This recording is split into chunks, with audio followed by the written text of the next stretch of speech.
Machilipatnam to Vijayawada 70 కిలోమీటర్లు, Vijayawada to Guntur మరో 40 కిలోమీటర్లు.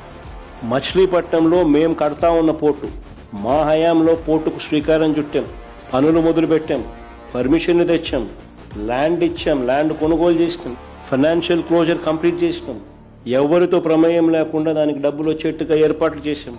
ఈరోజు చెన్నై అనేది పోర్ట్ సిటీ, బాంబే అనేది ఈరోజు పోర్ట్ సిటీ. ప్లాన్ బి కింద మేము చెప్పినాం మచిలీపట్నం టు విజయవాడ 70 కిలోమీటర్లు, విజయవాడ టు గుంటూరు మరో 40 కిలోమీటర్లు, మొత్తం ఈ 110 కిలోమీటర్లు నేషనల్ హైవే రోడ్డు ఉంది. ఈ నేషనల్ హైవేకు కాస్త అటు ఇటుగా ఈ మొత్తం క్యాపిటల్ ఏరియా కింద డిక్లేర్ చేయండి.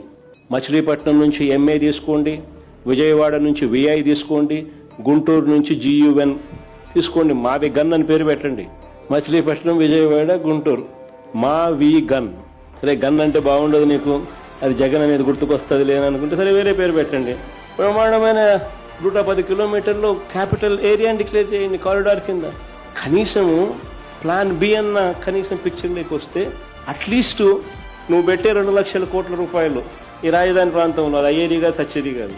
ఆ 2 లక్షల కోట్లలో 10% పెడితే చాలు ఈ మచిలీపట్నంకు, ఈ విజయవాడకు, ఈ గుంటూరు మధ్య కనెక్టివిటీ కోసం, రింగ్ రోడ్లు, ఇతరాతర పనుల కోసం, ఇతర మౌలిక సదుపాయాలు, చిన్న చిన్న మౌలిక సదుపాయాల కోసం 10% పెడితే చాలు.